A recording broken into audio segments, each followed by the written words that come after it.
Hey guys, Diamond Nice here coming at you with another video, and today's video is going to be a very special one. This is Lovely Planet Arcade, and also I would like to give a thanks to Tiny Build for giving me access to this game pretty much early, because this game actually doesn't come out until July 22nd, so that would be actually this coming Friday. So hope you guys enjoy this little first impressions of my first impressions, so let's go see what we have here. So generally off in the main menu, looks like we have a couple of items here. We have play, settings, credits, quit, things like that. So over here we got play. There's 4 acts to go through, modifiers and such, but obviously I only got a chance to play through act 1 and 2. So under the settings menu, which is the one I usually look at for PC games, including indie games, I like to see what they have for the settings. So we have here game, video, controls. Over in the game we have music, audio itself, maybe if you want a handicap of some sort or whatnot. I'm not entirely sure what that does for the game thing, but anyways, under video we have a couple pretty much the good settings here. We have 1920, but I think it actually maximizes my screen. V-Sync's on. I'm pretty sure the FPS can go any higher than that. Yeah, so it can go any higher if you really want to. Obviously I leave it at 60 because that's what my monitor is at. Full screen, yes. Anti-aliasing's nice. Okay, good. My only exception to this is I really wish that it has a FOV changer, because the gun model that you use in the particular game itself is kind of big, but honestly that's just my personal preference, so it won't affect you in any way per se, is what I'm trying to say. And under controls, let's see, controller, you can, if you want to use one. Sensitivity, I pretty much have maxed out the sensitivity. For some reason, when the default one, which is I think it's around maybe like 35, 40, doesn't really help me out per se, because this is technically a shooter, and despite the artwork, despite all this kind of nice artwork and backgrounds and such, and you know, this nice music that you're hearing too. Now obviously if you rebind the keys, there's a couple of them, but it's just pretty much straightforward. You know, WASD, jump is the space bar, fire is your mouse button.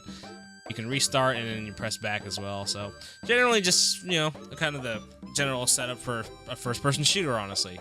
But that's pretty much not the same thing in this game. It is a shooter, but it's more, I figure this is more of like a platform speedrunner kind of, you know, those kinds of games and such. But we'll figure that out later though, because right now let's get on to the gameplay. Alright, so here we go. We have the gameplay going on here. You know, have something go around Twitch shooting, going around killing these people. Don't touch those red things. Those are pretty much just lava. That's not going to help you out here. I really did not expect that. I tried jump shooting right here. That didn't work.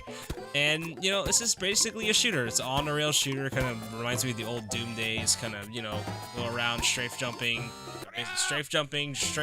jumping, and other things of that nature. I really do enjoy kind of these old-style shooters in a sense. And it's kind of weird seeing this kind of aesthetic to this game, other than just, you know, blood and gore and such. This is basically, it's beautiful actually. It actually looks kind of funny when I'm looking at this right now. It's actually weird to see how just a couple of sprites, guns, things like that. If you notice that the gun is actually kind of takes up like more than half the space, especially when you're trying to jump and such, and it kind of gets annoying after a while, which is why I kind of wanted the FOV changer. But I think this is okay though. It's not like it's gonna be much of a problem, honestly.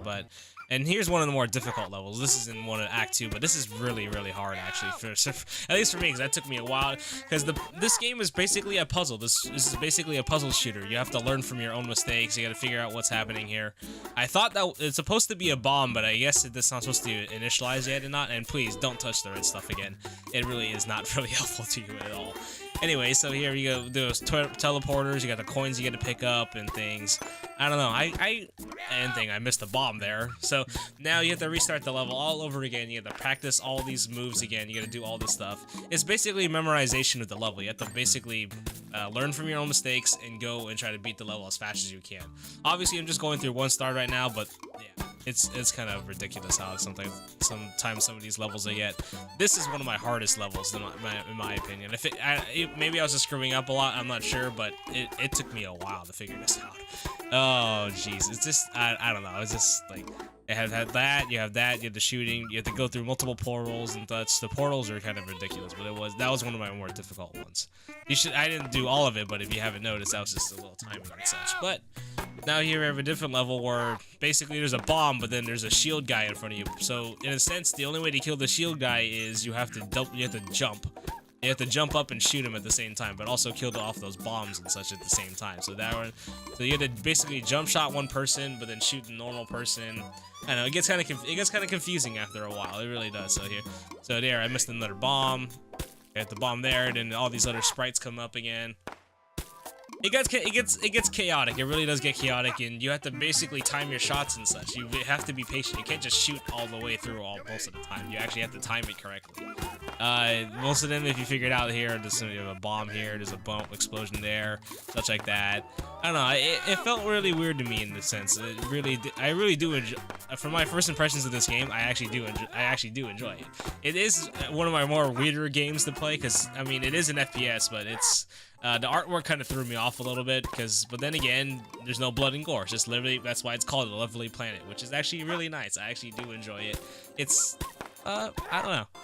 I would say though, in my case, maybe if you want to,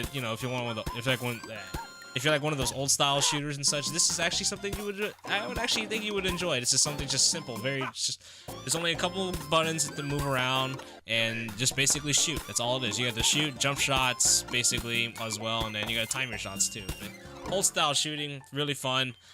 Really fast-paced and chaotic too. As soon as you get to the harder levels. Obviously, I think when you get to the later acts, I think it gets even more difficult. But obviously, I haven't played through much.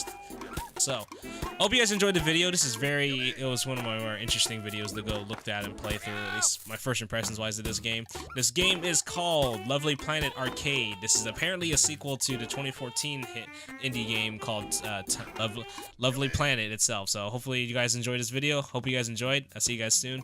Later.